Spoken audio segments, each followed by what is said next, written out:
7 Stoic Virtues that Outlast Wealth and Power. What remains when wealth crumbles and power is stripped away? This is not a question for emperors alone or for kings who ruled in marble halls. It is a question for each of us, whether we sit in a palace or a one-room apartment. For the truth is simple: all that we build outside of ourselves is fragile. Fortune lends us her gifts, but she demands them back without warning. Gold slips through fingers, titles pass from hand to hand, and the applause of the crowd fades the moment we turn away. What endures is not what you own or command, but who you are when all of it falls to dust. The Stoics understood this. They lived in a world of emperors and slaves, soldiers and senators, victories and defeats. They watched men rise on tides of wealth, only to drown in excess. They saw generals crowned with power, only to be forgotten once the next war was lost. And through it all, they asked the same question you and I must ask: what cannot be taken from me? Their answer was virtue, not wealth, not fame, not armies, but a steadfast character that neither misfortune nor envy could destroy. Think of Marcus Aurelius, the philosopher-emperor. He ruled the most powerful empire on earth, yet in his private writings he reminded himself that the purple robe and the golden throne were nothing but cloth and wood.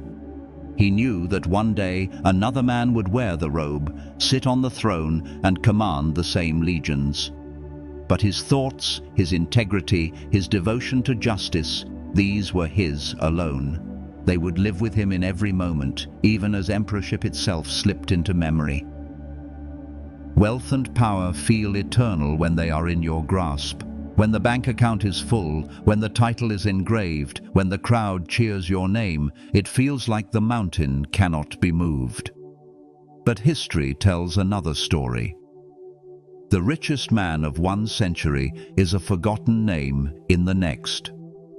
The kings who bent nations to their will are little more than footnotes in a dusty book. Power roars for a season and then falls silent. Wealth glitters until a stronger hand seizes it. Neither listens to your pleading, neither cares about your worth as a human being. Virtue, however, is not borrowed. It is built.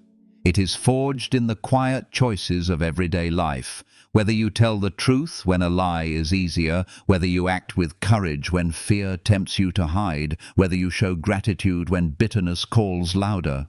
Virtue does not depend on fortune's generosity. It depends only on your will. That is why it lasts longer than empires. It cannot be stolen, for it lives within you. It cannot be spent, for it grows when it is practiced. It cannot be buried, for it is carried beyond the grave in the memory of those who knew you.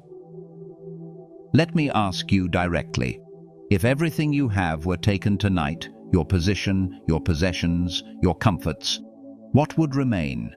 Would you be stripped bare, a shadow of yourself?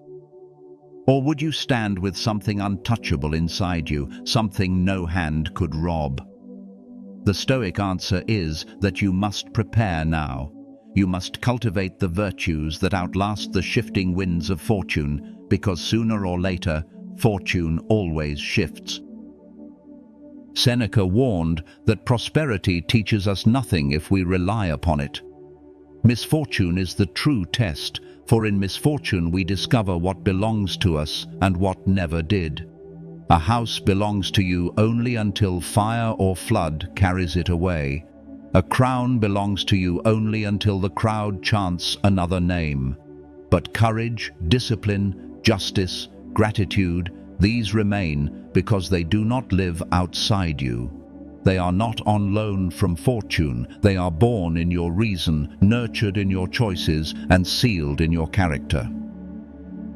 This is why Stoicism is not a philosophy of despair, but of liberation.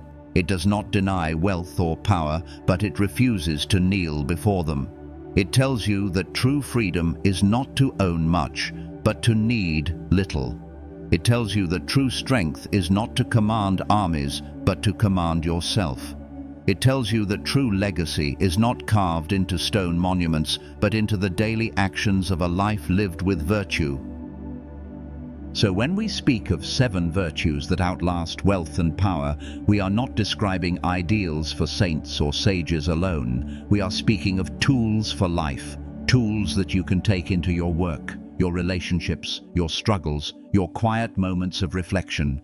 Tools that no market crash, no betrayal, no loss can strip away. Wealth and power may build an empire, but only virtue builds a soul. And when the empire falls, the soul remains. Stay with me, and we will walk through these virtues one by one. We will see how wisdom, courage, justice, temperance, resilience, gratitude and integrity offer a foundation more solid than gold, more lasting than crowns. They will not only prepare you for the storms of life, they will allow you to walk through them with dignity, peace and strength. Because when all else fades, the only true possession you have is the character you have chosen to shape. Look around at the stories history has preserved for us. Time and again, you will see the same pattern repeat itself. A man or woman rises to staggering heights of wealth and influence, only to discover how fragile their position truly is. A single shift of fortune, a betrayal by those closest to them, a sudden illness, or the restless will of the crowd, and all that seemed unshakable vanishes in an instant. This is not a tale reserved for ancient kings, it is the story of humanity itself. Consider the emperors of Rome, men who held the lives of millions in their grasp. Some were celebrated, others despised, but nearly all of them were replaced, forgotten, or vilified within a generation. Nero, who believed his power untouchable, died abandoned, his own guards deserting him. Commodus, who ruled with excess and self-indulgence, was strangled in his own palace by those who once served him. Their wealth, their armies, their monuments, all scattered into the dust of time. What remains of them now? Only their names, recorded as warnings of what happens when men mistake power for permanence.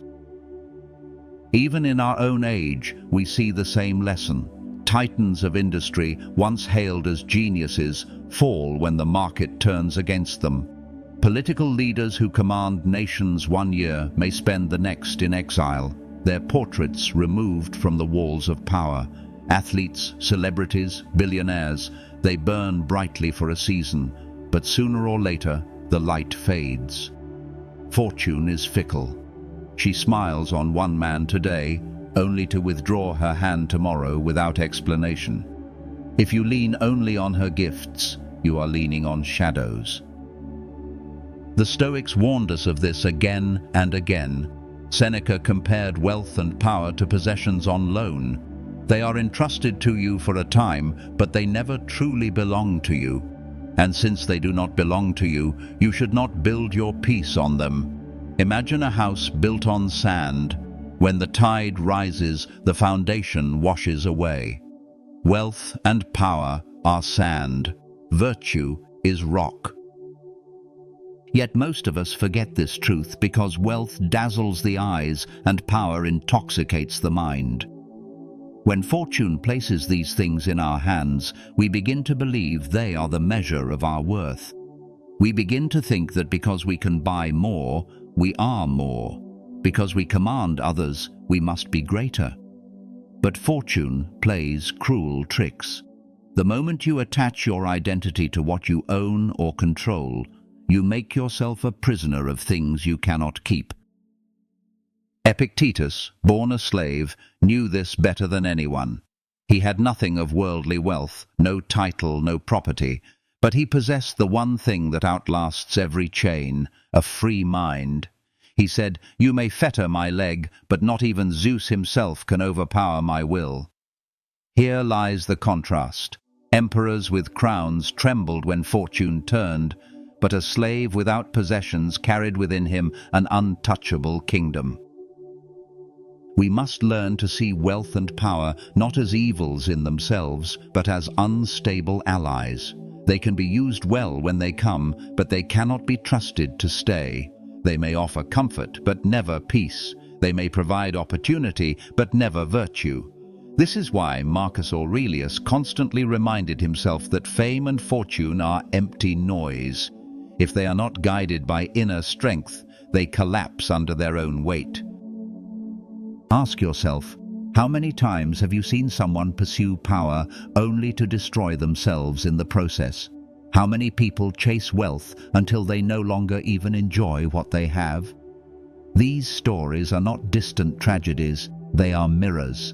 They remind us that if we build our happiness on possessions or status, we too are vulnerable to the same collapse. What then should we seek? If wealth is uncertain and power is fleeting, what endures? The Stoic answer is clear: turn inward. Seek the qualities that fortune cannot touch. Build the kind of strength that remains when the markets crash, when the applause dies, when your position is handed to another. Build the virtues that no emperor, no thief, no death can take from you. It is here that we turn to the heart of our journey, the 7 virtues that outlast wealth and power. They are not treasures stored in vaults, but treasures woven into character. They are not honors bestowed by men, but honors that rise from within.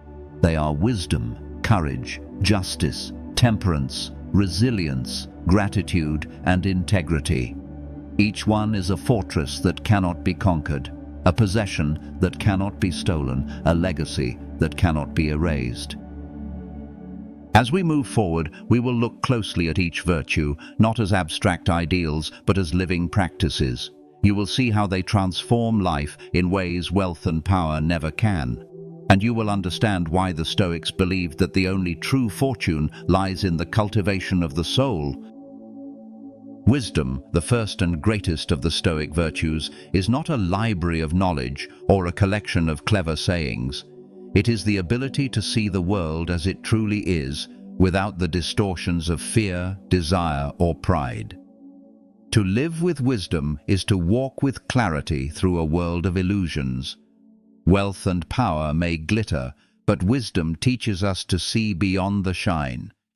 It shows us what is permanent and what is fleeting, what is within our control and what is beyond it. Without wisdom, even a fortune is squandered. With wisdom, even poverty can be endured with dignity. The Stoics held wisdom above all else because it guides every other virtue. Courage without wisdom can become recklessness. Justice without wisdom may become cruelty, disguised as fairness. Temperance without wisdom might descend into rigidity and lifeless denial. Wisdom steadies the hand and clarifies the mind.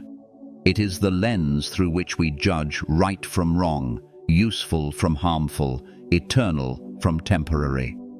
To live without it is to wander blind through a storm, chasing shadows and fearing phantoms.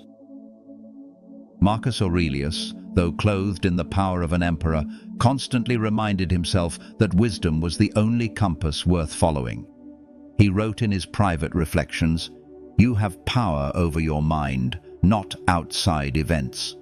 Realize this, and you will find strength." Notice what he emphasizes: power over the mind, not power over nations.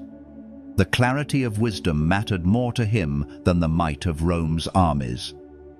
An emperor may command legions, but if he does not command his own thoughts, he is a slave to chance and impulse. Wisdom is not about knowing everything. In fact, one of its marks is humility. Socrates, the figure the Stoics revered, was considered wise because he admitted how little he knew. To walk in wisdom is to recognize the limits of our understanding and to resist the arrogance of thinking we have mastered all. The fool believes he has all the answers. The wise man keeps asking questions. The fool is certain of fortune's loyalty. The wise man prepares for her departure. The fool builds his life on appearances. The wise man builds on truths tested by time. How do we cultivate wisdom? The Stoics gave us a path: and it is as practical today as it was 2,000 years ago. First, they taught reflection. Each evening they advised reviewing the day's actions, asking, "Where did I act rightly? Where did I falter? What lesson can I carry into tomorrow?" This daily discipline sharpens the mind and deepens awareness. It is not enough to stumble through life. We must examine it, learn from it, and refine it. Second, wisdom requires questioning assumptions. Epictetus urged his students to interrogate appearances. Something looks pleasant. Does that mean it is truly good? Something feels painful. Does that mean it is truly harmful? He would point out that many pleasures end in regret, and many hardships end in strength. To follow appearances blindly is to live like a beast, chasing food and fleeing pain. To question appearances is to live like a rational being, guided by reason rather than impulse. Third, wisdom demands practice in detachment. We must learn to see things as they are, not as we wish them to be. Fortune may grant wealth, but wisdom reminds us it is temporary. Power may expand our influence, but wisdom reminds us it cannot expand our years. Death will come, no matter how high we rise.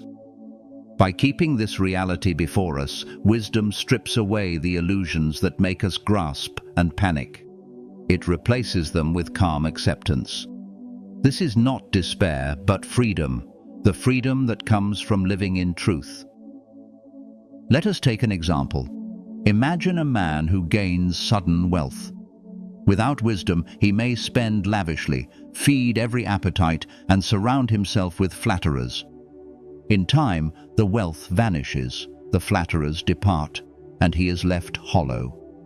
With wisdom, however, the same man would see wealth as a tool, not a master. He would use it to support his needs, to aid others, and to prepare for the day when fortune withdraws her gift. When that day comes, he remains steady, because his happiness was never chained to gold in the first place. Or think of power. A leader without wisdom becomes arrogant, deaf to advice, drunk on authority. He mistakes fear for respect, obedience for loyalty. When his power is stripped, he discovers he has no friends, no trust, no legacy worth remembering. A leader with wisdom, on the other hand, sees power as a duty rather than a prize. He governs with fairness, listens with humility, and serves with justice. Even when his power ends, his wisdom lives on in the memory of those he guided well. Wisdom also teaches us to value time, the one resource wealth cannot purchase and power cannot command. Seneca wrote, "It is not that we have a short time to live, but that we waste much of it." A wise life is not necessarily long, but it is full. It does not squander hours on trivialities or chase the endless mirage of more. It recognizes that each moment is a gift, and that to waste it in envy, greed, or vanity is to squander the only fortune truly ours. The pursuit of wisdom is lifelong. It cannot be inherited or bought. It is built choice by choice, reflection by reflection, correction by correction. You may lose every possession and every position, but the insights you have earned through careful living remain yours. They are light in darkness, strength in trial, clarity in confusion. They make you rich without gold and powerful without armies. So when we ask what outlasts wealth and power, wisdom stands first in line. It is not the applause of others, but the quiet assurance of seeing reality clearly. It is not the treasures of the marketplace, but the treasures of the mind. And once it is yours, no thief, no tyrant, no storm can rob you of it. Courage is not the absence of fear, it is the strength to act rightly in spite of fear. The Stoics never promised a life without difficulty. They promised instead that difficulty would reveal the quality of our character. Courage is the virtue that steadies the heart when fortune shakes the ground beneath our feet. It is the voice that says, "Do what is right," even when the cost is high. Without courage, wisdom cannot act, justice cannot prevail, and temperance cannot endure. Courage is the hinge upon which the door of virtue swings. When we think of courage, we often imagine the battlefield, the soldier charging into danger. And yes, that is courage. But the Stoics taught that courage is required in everyday life as well. It is the courage to speak the truth when silence is safer. The courage to endure suffering without complaint. The courage to face loss without bitterness. It is easy to live well when life is smooth. It is in the storm that we discover what we are made of. Epictetus, who endured slavery and lameness, reminded his students that fear itself is not the enemy. What matters is our response. Fear may whisper, "You will lose everything," but courage replies, "You cannot lose yourself." Fear may cry, "This pain will destroy you," but courage answers, "It will only reveal your strength." Fear may insist, "Death is the end," but courage calmly says, "It is a part of nature, and what is natural cannot be evil." Consider Marcus Aurelius, ruling during plague and war. He did not shrink from his duty, though every day carried new burdens. His courage was not in seeking battle, but in waking each morning ready to serve Rome despite exhaustion and despair. He admitted in his writings how weariness tempted him to stay in bed, but courage lifted him to fulfill his responsibilities. This is what Stoic courage looks like. Not reckless daring, but steady endurance. Wealth and power without courage collapse at the first sign of danger. The man who has riches but no courage clings to his gold in terror, unable to face loss with dignity. The woman who has power but no courage bows to public opinion, enslaved by the fear of disapproval. Both are fragile, for their possessions and titles cannot protect them from the storms of fortune. Courage, however, is armor the world cannot pierce. It makes a beggar more secure than a king without it. The Stoics practiced courage through deliberate training. They called it voluntary discomfort. Seneca would sometimes sleep on the floor, eat coarse bread, and wear rough clothing. Why? To remind himself that he could endure hardship if it came, to strip fear of its power by facing it before it arrived. Epictetus urged his students to rehearse difficulties in their minds: hunger, exile, sickness, even death. By imagining these trials, they learn to meet them without panic. Courage grows when we prepare for the inevitable instead of hiding from it. Think of your own life. How many times has fear held you back from doing what you knew was right? Fear of failure, fear of rejection, fear of loss. These fears imprison more people than chains ever could. Courage is the key that unlocks the cell. It does not guarantee that you will not suffer. It guarantees that you will not surrender your dignity.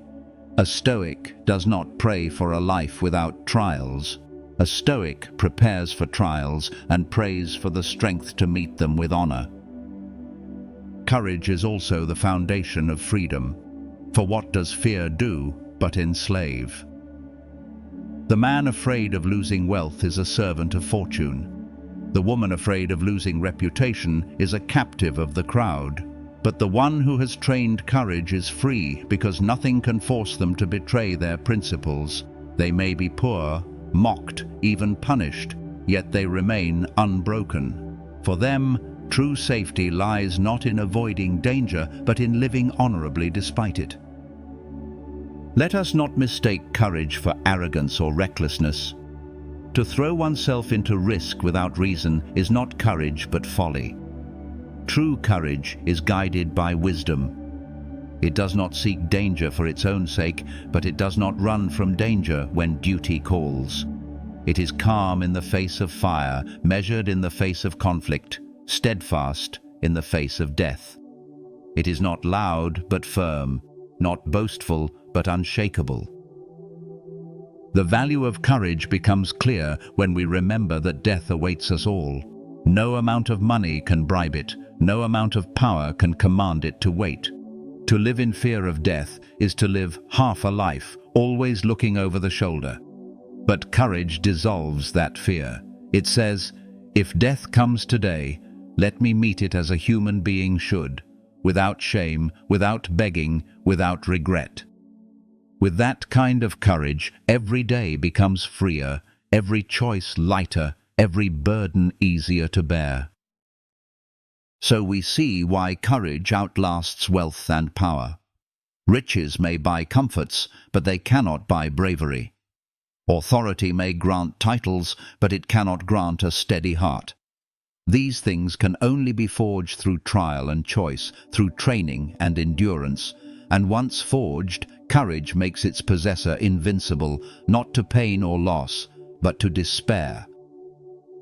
This is the courage the Stoics hand down to us, the strength to face whatever life brings without surrendering our humanity, to act rightly, to endure bravely, to stand firm even when the world shakes.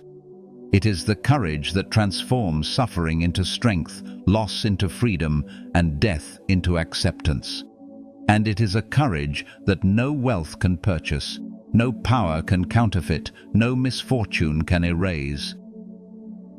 Justice to the Stoics was not an abstract principle debated in courts or written in laws alone. It was the daily practice of fairness, honesty, and duty toward others. Marcus Aurelius called it the highest virtue. For what use are wisdom, courage, or temperance if they do not serve the common good? A man may be wise in his own mind, but if he cheats his neighbor, his wisdom is corruption. A leader may be brave in battle, but if he rules unjustly, his courage is tyranny. Justice gives virtue its moral weight. Without it, all the others are empty. The Stoics believe that human beings are not isolated creatures, but citizens of a greater whole. Just as the hand belongs to the body, we belong to the community of humankind. To act unjustly, then, is to act against our own nature. Marcus Aurelius reminded himself, "What is not good for the hive is not good for the bee." Justice recognizes this truth. It restrains selfishness and channels strength toward service. Wealth and power, by contrast, often tempt us to forget our duty. They whisper that the strong may exploit the weak, that advantage excuses cruelty, that self-interest is the highest law. Justice silences those lies with a higher command. Treat every soul with dignity. History gives us countless lessons of rulers and leaders who failed in justice.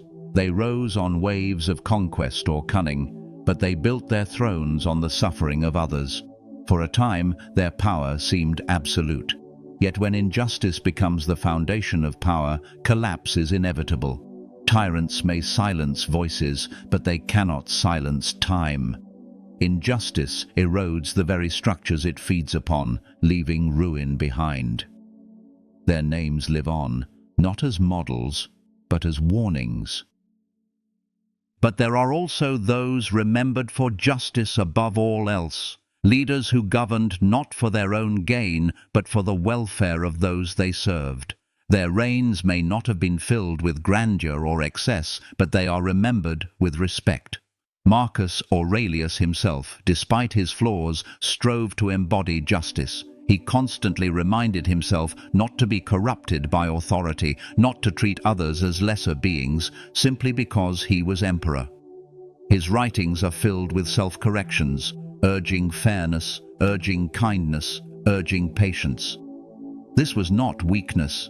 It was strength of the highest order, the strength to wield power without being consumed by it.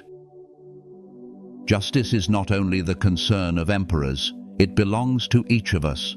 Every time we deal with others, we are faced with the choice of fairness or exploitation, truth or deception, service or selfishness. Do you treat the co-worker with respect, even when you could take advantage of their mistake? Do you give your time generously to a friend in need, even when it inconveniences you? Do you listen to those with less power than you, or do you dismiss them as beneath your notice? These are questions of justice, as vital in small matters as in great ones. The Stoics were clear. Justice is not a matter of convenience. It is not to be practiced when it is easy and abandoned when it costs us something. True justice is unwavering. Seneca observed that virtue must be consistent, not a mask worn when the audience is watching. If you act justly only when others can see, you are not just, you are performing. Integrity demands that justice guide us even in secret, even when no one will ever know the difference. It is tempting to believe that wealth and power allow us to escape the need for justice. The rich may bribe, the powerful may intimidate, and both may believe they are beyond accountability. But time itself acts as the great judge. When wealth is gone, when power shifts, what remains of such a life? A hollow shell, despised or forgotten. Justice, however, leaves a different legacy. Those who lived fairly, who lifted others rather than crushed them, are remembered with gratitude. Their wealth may have faded, their power may have vanished, but their name carries honor. Practicing justice requires humility. It requires recognizing that others matter as much as we do. It requires listening more than speaking, serving more than demanding, and treating others not as tools for our advancement, but as fellow travelers in life. Justice is not always grand. Sometimes it is as small as telling the truth when a lie would save us trouble. Sometimes it is as simple as paying a fair wage, keeping a promise, or refusing to gossip. These acts may appear insignificant, but they shape the fabric of character. The Stoics also taught that justice is harmony with nature. If we believe in a rational order to the universe, then injustice is a form of rebellion against that order. It tears at the fabric of reason itself. To act unjustly is not only to harm another person, it is to harm ourselves by violating the law of our own being. This is why injustice always leaves a wound inside, even when it seems to benefit us outwardly. Guilt, restlessness, shame, these are the signs of a soul out of tune with itself. Justice, therefore, outlasts wealth and power because it is woven into the memory of others. Long after your riches are gone, long after your titles are stripped, people will remember how you treated them. Did you exploit them, or did you lift them? Did you deceive, or did you honor? Did you abuse your advantage, or did you serve faithfully? That memory is your true monument. Wealth and power crumble, but the impact of justice endures in lives touched and hearts strengthened. To live justly is to live in harmony with humanity itself. It is to refuse to take more than your share, to refuse to trample others in your climb, to refuse to close your eyes to suffering. It is to say, I will use what strength I have, not for my own indulgence, but for the common good. This is why the Stoics placed justice at the center of virtue, and why it is a treasure beyond the reach of fortune. Temperance is the art of balance, the mastery of desire, the discipline that keeps us free from being enslaved by our own appetites. To the Stoics, temperance was not the denial of all pleasures, but the refusal to let pleasures rule us. It is easy to indulge when wealth overflows, easy to consume when power grants access to every craving. But such indulgence creates chains, soft chains of comfort that tighten until we can no longer imagine life without them. Temperance breaks those chains. It teaches us to enjoy what is given without becoming its servant, to use what is at hand without clinging, to abstain without resentment. Imagine a man with endless wealth. He eats the finest food, drinks the rarest wine, and surrounds himself with luxury. At first, it feels like abundance. But soon the appetite grows dull and pleasure requires ever more stimulation. Comfort becomes dependency. Instead of owning his riches, he is owned by them. Take those things away, and he collapses, miserable without the cushions of indulgence. Now imagine another man who practices temperance. He eats modestly, enjoys a simple drink, and lives with gratitude for what little he has. He does not forbid himself joy, but he never lets joy become addiction. When fortune shifts and abundance disappears, he is unchanged. He remains content because his happiness was never tied to excess. Seneca warned against slavery to pleasure more than against poverty. He said it is better to need little than to have much. For when you need little, fortune has little power over you. A man who desires only bread and water cannot be shaken, but a man who craves banquets and praise will tremble at every possibility of loss. This is why temperance is not weakness, but strength. It is the shield that guards the soul from being tossed by endless desires. Marcus Aurelius often reminded himself not to be seduced by luxury. He wrote of dining on simple bread and olives when the palace could have provided feasts. He urged himself to remember that silk is only woven thread, that purple dye is only the blood of shellfish, that fine wine is only fermented grapes. He stripped things down to their essence so that he would not be blinded by appearances. This practice is a form of temperance, reminding ourselves that things are never as grand as desire makes them appear. Epictetus taught his students to train for moderation by practicing voluntary restraint. If you crave delicacies, go without them for a time. If you long for admiration, refrain from boasting. If you grow attached to possessions, remind yourself that they are temporary. In doing so, you sharpen the will and regain mastery over yourself. This does not mean life becomes dull. On the contrary, it makes pleasures sweeter because you no longer consume them out of habit, but out of genuine appreciation. A sip of cool water is more delightful to the temperate man than a banquet is to the glutton, because the temperate man's joy comes from gratitude, not from excess. Temperance also brings harmony with others. Those who lack self-control often harm those around them. The greedy hoard, the lustful exploit, the vain trample others in their climb for recognition. But the temperate man respects limits. He does not grasp beyond what is fair, nor does he burden others with his excess. He seeks balance in relationships, giving as much as he takes, speaking with care, living with consideration. Justice may be the outward expression of fairness, but temperance is the inward discipline that makes justice possible. In our modern world, temperance may be harder to practice than in ancient times because desire surrounds us constantly. Advertisements whisper that happiness is found in more food, more luxury, more possessions, more attention. The culture of consumption praises indulgence as freedom. Yet true freedom lies in the opposite direction. To be temperate is to be untouchable by these whispers. It is to say, I will not be ruled by appetite. I will choose what I consume, and I will be satisfied with enough.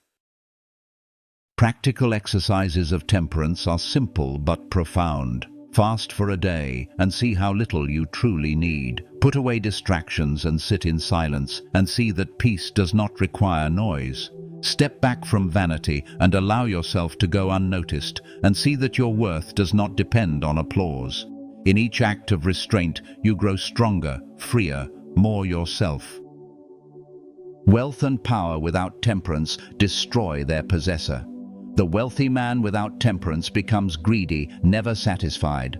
The powerful leader without temperance becomes tyrannical, drunk on authority. But wealth and power with temperance can serve good. A wealthy man with discipline can use his riches to support others, never becoming enslaved to gold. A powerful leader with temperance can govern fairly, never consumed by ego. Temperance directs abundance toward virtue rather than vice. At its core, temperance reminds us that joy comes not from excess, but from harmony. To eat when hungry, to rest when tired, to enjoy beauty without needing to possess it. This is enough. To demand more than enough is to spoil the gift. Temperance protects us from that corruption. It teaches us to live lightly, to carry joy without clutching, to let go without despair. So when wealth fades and power slips away, the temperate soul remains unshaken. They never leaned on abundance for peace, never depended on indulgence for happiness. They carry within them a freedom the world cannot touch, the freedom of needing little, the freedom of enjoying what is at hand, the freedom of self-mastery. Resilience is the quiet strength to endure, the inner fortitude that carries us through suffering without surrender. To the Stoics, resilience was not a single act of defiance, but a way of living, an ongoing practice of meeting hardship with dignity. Fortune will test us. This is not a possibility, but a certainty. We will face sickness, betrayal, loss, disappointment, and eventually death itself. The question is not whether we will suffer, but how we will suffer. Resilience is the virtue that answers that question with steadiness instead of despair. The Stoics did not imagine resilience as a rigid refusal to feel. They were not stone walls untouched by pain. They wept at loss, they felt hunger, they knew grief. But resilience meant that even while they felt these things, they refused to be broken by them. They chose to carry their pain with composure, to bear suffering without bitterness, to continue forward even when every step was heavy. This is what makes resilience noble. It is not the absence of wounds, but the decision not to let wounds define us. Epictetus, more than any other, embodied resilience. Born a slave, beaten, lamed, and deprived of every comfort, he nonetheless declared himself free. His body could be chained, but his will could not. He taught his students that adversity is the training ground of the soul. Just as wrestlers grow strong by facing resistance, so too does the human spirit grow strong by enduring trials. To wish for a life without hardship, he said, is to wish for a weak soul. Resilience is not forged in ease, but in difficulty. Marcus Aurelius also lived resilience daily. As emperor, he faced wars at the empire's borders, plague sweeping through his cities, and betrayal even among his allies. His private writings reveal moments of weariness, moments when the weight of duty pressed heavily on him. Yet he endured, reminding himself that life is not about ease, but about integrity. He wrote, "If you are distressed by anything external, the pain is not due to the thing itself, but to your estimate of it, and this you have the power to revoke at any moment." Resilience was his refusal to let external turmoil poison his inner peace. Wealth and power cannot guarantee resilience. In fact, they often weaken it. A life of constant comfort makes us fragile, unprepared for hardship. The man who has never been cold despairs at the first frost. The woman who has never been denied collapses when fortune withholds her gifts. But those who practice resilience, who face adversity with patience, grow unshakable. When wealth vanishes, when power shifts, they remain strong because they never relied on externals for strength. Their strength was always within. Resilience is cultivated through perspective. The Stoics practiced premeditatio malorum, the premeditation of evils. Each day they imagined loss, of health, of possessions, of loved ones, of life itself, not to wallow in gloom, but to prepare the heart. By rehearsing hardship in the mind, they made themselves ready to face it in reality. When difficulty came, it did not crush them, for they had already accepted it. This acceptance is not cold indifference, but the wisdom to embrace life as it is, not as we wish it to be. Consider also the power of reframing. To the Stoics, every hardship carried within it an opportunity. Poverty is a chance to practice simplicity. Illness is a chance to practice patience. Betrayal is a chance to practice forgiveness. Even death is a chance to practice acceptance. By reframing trials as training, resilience transforms suffering into strength. Instead of asking, "Why me?" the resilient soul asks, "How shall I meet this?" In that shift, despair becomes dignity.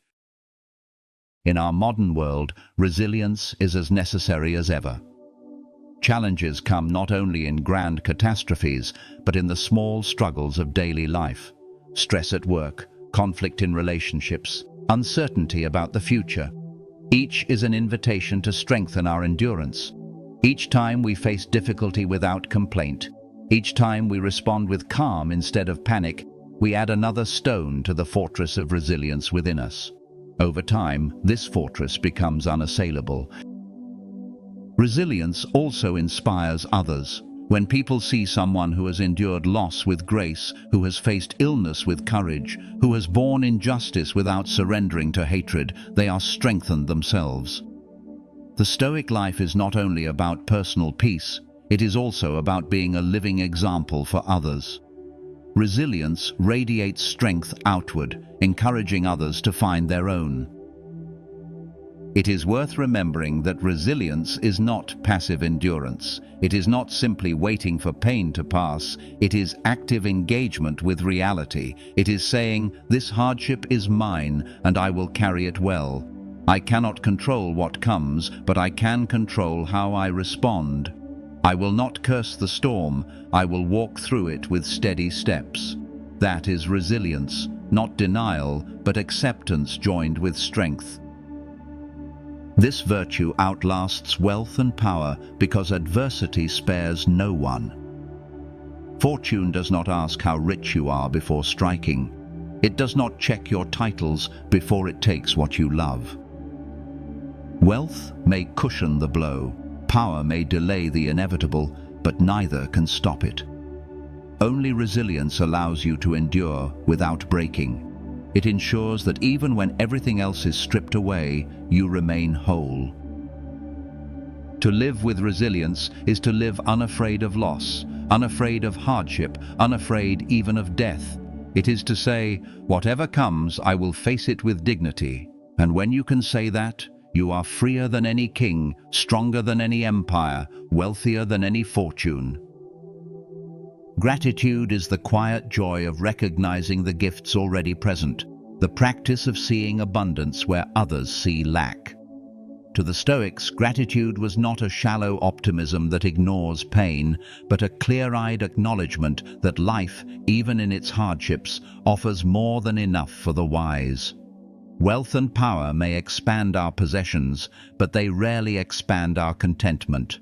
Gratitude, however, multiplies contentment endlessly, because it does not depend on fortune's gifts.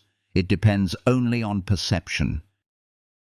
Marcus Aurelius begins his meditations not with lofty declarations, but with gratitude. He lists those who shaped him, his parents, his teachers, his mentors, and he gives thanks for the virtues he learned from each.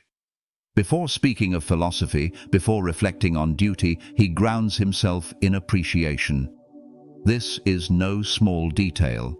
It shows us that gratitude is not merely an accessory to wisdom, but a foundation. By remembering what we owe to others, we cultivate humility and strengthen the bonds that tie us to the human family. Wealth often blinds us to gratitude. When abundance surrounds us, we begin to expect it, then to demand it, then to complain when it is not enough. Gratitude fades, entitlement grows, and joy vanishes. Power does the same. Those who command others may forget to give thanks for the cooperation, trust, and service that sustain their rule.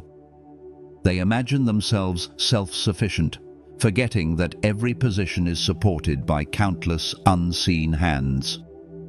Gratitude restores perspective. It reminds us that nothing is owed to us, that each day, each breath, each kindness is a gift beyond our deserving. Seneca urged his readers to practice gratitude not only for pleasures, but for trials. Hardship teaches patience, loss teaches detachment, misfortune teaches resilience. Why should we not give thanks for these lessons, just as much as for comfort. Gratitude for adversity is perhaps the highest form of wisdom, for it transforms suffering from an enemy into a teacher. The man who can give thanks even in pain is unconquerable, for he has discovered meaning where others see only despair. Epictetus pressed this idea further.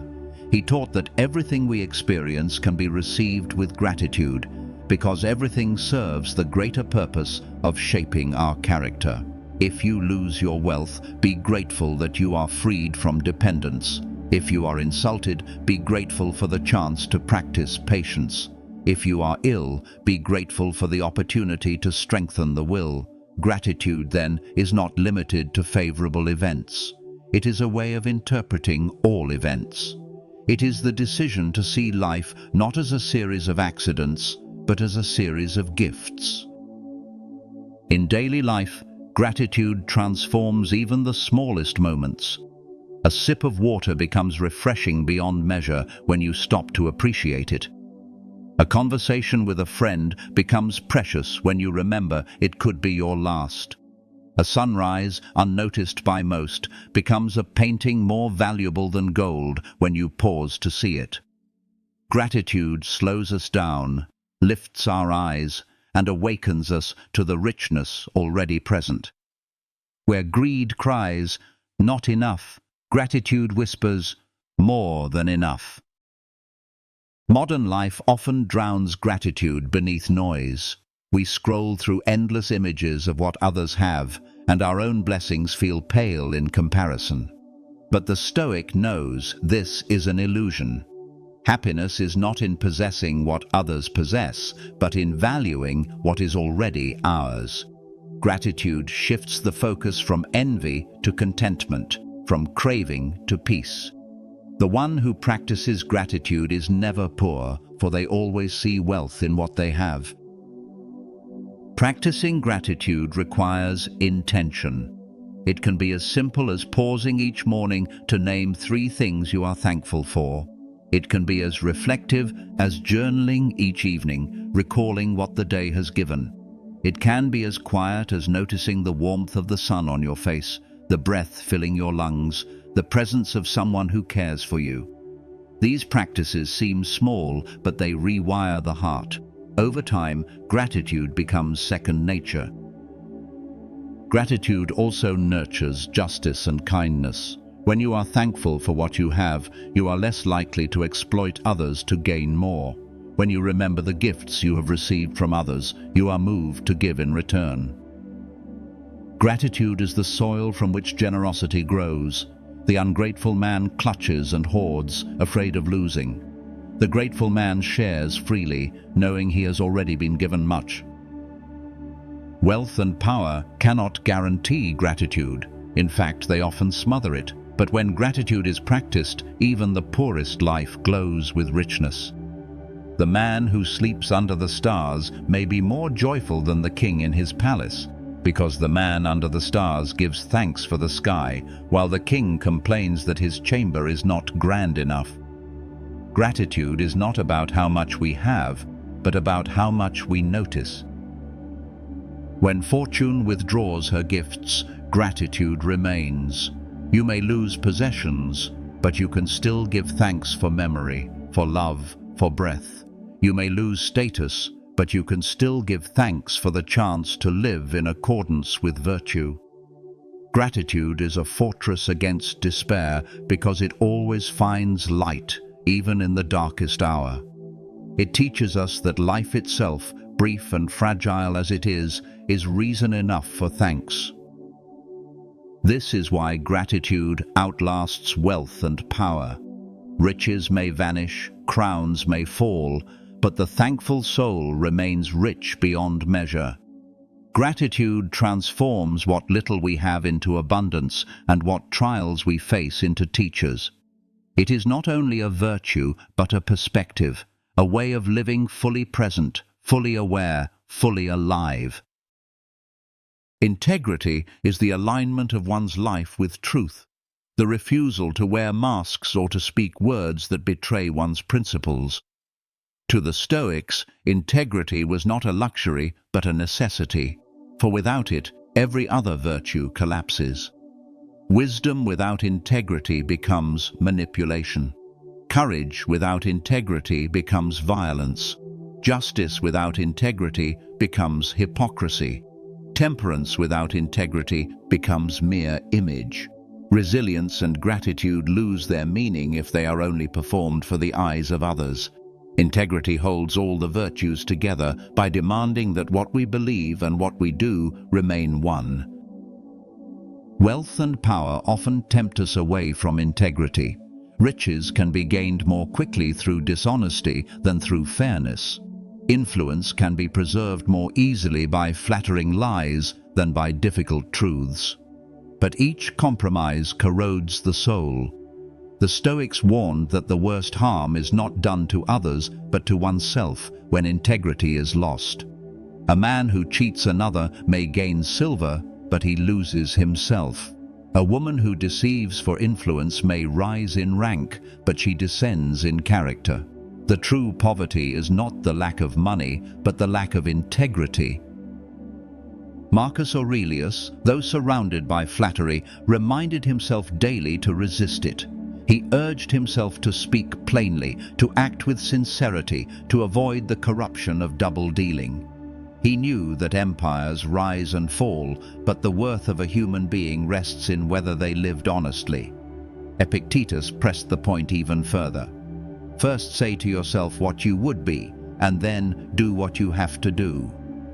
Integrity begins in that moment, choosing an identity rooted in virtue and then refusing to betray it, no matter what pressure comes. Consider the fragility of power without integrity. A ruler who lies may keep authority for a time, but trust once broken is not easily repaired.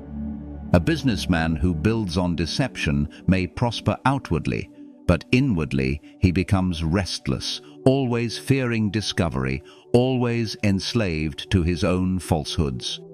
Integrity gives what wealth and power cannot: peace of mind. To sleep without fear, to speak without rehearsal, to act without shame, these are treasures beyond any coin. Integrity also means saying no when the world pressures us to say yes.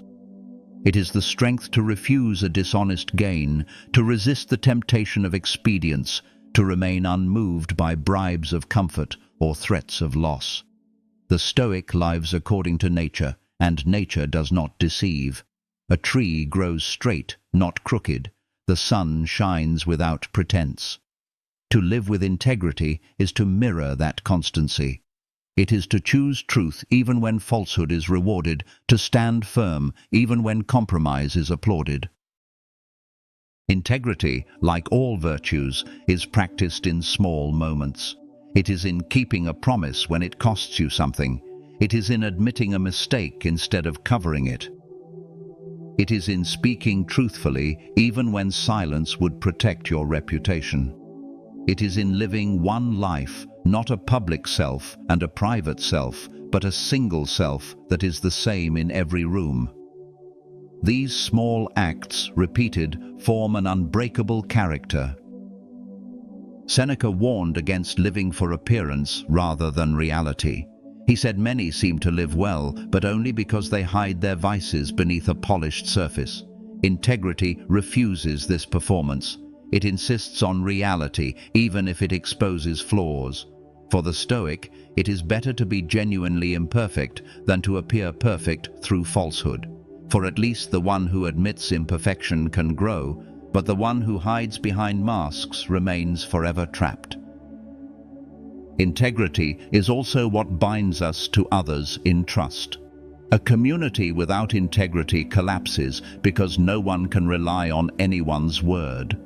A family without integrity fractures because deception replaces love. A leader without integrity leaves nothing but betrayal in their wake. But when integrity is present, even poverty becomes rich, even weakness becomes strong, because people can build their lives around what they know will not falter. Why does integrity outlast wealth and power? Because it is the foundation of memory. Long after fortunes are spent, long after crowns are broken, people remember who lived honestly and who lived falsely. They remember those who stood firm in truth even when it cost them, and they remember those who sold themselves cheaply for gain. Integrity leaves a legacy no time can erase because truth itself endures. Lies fade as they are exposed. Deceptions crumble when light shines upon them. But integrity remains, a beacon even generations later. To live with integrity is to free oneself from division. It is to be whole, consistent, undivided. This wholeness gives strength in every storm because you are not scrambling to protect a mask or a falsehood. You are simply living as you are. And in that simple alignment with truth, there is profound peace. When wealth is gone, when power is stripped, when health fails, integrity remains. It cannot be stolen, cannot be bought, cannot be forced. It is the treasure of a soul that has chosen truth, and that treasure endures beyond every shifting tide of fortune. When we step back and look at the sweep of history, the lesson becomes clear. Wealth has always shifted hands. Empires have risen and crumbled. Names once shouted in triumph are now whispered only in old books. But what endures, what lingers in memory, is not the amount of gold a man possessed or the armies he commanded. It is the quality of his soul. Did he live with wisdom? Did she act with justice? Did they face hardship with courage, temper their desires with moderation, endure with resilience, give thanks with gratitude, and stand firm in integrity? These are the questions that determine whether a life echoes beyond its time. The 7 virtues we have walked through are not ornaments to be admired from afar. They are foundations to be lived. They are not lofty ideals reserved for philosophers or saints, but tools for every human being who seeks peace in a world of chaos. Wisdom clears our sight. Courage strengthens our steps. Justice directs our actions. Temperance frees us from slavery to desire. Resilience gives us strength to endure. Gratitude fills our days with joy. Integrity binds it all together in truth. Together they form a fortress that fortune cannot breach. Consider again the difference between wealth and virtue. Wealth is external. It can be seized, stolen, lost, or squandered. Virtue is internal. It can only be surrendered by our own choice. Power is lent by others, withdrawn at their whim. Virtue is our own possession, carried even into exile or death. When wealth and power fall, those who leaned on them fall as well. But those who built upon virtue remain upright, even in ruins, because their foundation is not in fortune, but in themselves. This is why the Stoics insisted that virtue is the only true good. All else is indifferent, useful when it comes, but never the measure of a life. To judge yourself by your possessions is to enslave yourself to things you cannot control. To judge yourself by your virtues is to root your worth in what can never be taken. You are not what you own. You are not the title on your door, the applause of the crowd, or the numbers in your account. You are the choices you make, the character you forge, the soul you cultivate. When Marcus Aurelius wrote his Meditations, he was not writing for fame. He was writing to remind himself, day after day, to live by these virtues. He knew his empire would one day belong to another. He knew death would silence even an emperor. But he also knew that if he lived with virtue, his soul would remain untouched by time's decay. His writings, preserved through centuries, are proof of this. The wisdom of a man long gone still speaks because it was grounded not in wealth or power, but in truth. The legacy of virtue is not always grand in the eyes of the world. Sometimes it is as simple as being remembered as a fair parent, a loyal friend, an honest worker, a kind neighbor. These legacies outlast monuments because they live in the hearts of others. Power can force obedience, but it cannot compel respect. Wealth can purchase attention, but it cannot purchase love. Only virtue wins both respect and love, leaving behind a legacy of honor. And even if the world forgets, virtue is not wasted, for its greatest reward is not in how others remember us, but in how we live while we are here. To live with virtue is to live with peace. It is to lie down at night untroubled by guilt, to wake in the morning ready for the day, to face trials without panic, to meet death without regret. This is the true wealth, the true power, the true legacy. So ask yourself, when all else fades, what will remain of you? If your possessions were stripped, if your status disappeared, if tomorrow you were left with nothing but yourself, would you still stand rich in wisdom, brave in courage, fair in justice, disciplined in temperance, strong in resilience, joyful in gratitude, and whole in integrity? If so, you have everything. If not, then begin now, for it is never too late to build the only fortune that lasts. The Stoics do not promise that this path is easy. Virtue requires effort, vigilance, and sacrifice, but they promise that it is worth it. For when storms come, and they will, virtue alone keeps you steady. When fortune abandons you, and she will, virtue alone remains loyal. When death arrives, and it will, virtue alone walks with you to the end. Do not waste your life chasing what crumbles. Do not tie your soul to what time will erase. Instead, build where thieves cannot reach, where rust cannot destroy, where no tyrant can intrude. Build within, cultivate wisdom, courage, justice, temperance, resilience, gratitude, and integrity. These are treasures that shine brighter than gold, endure longer than empires, and outlast even death itself.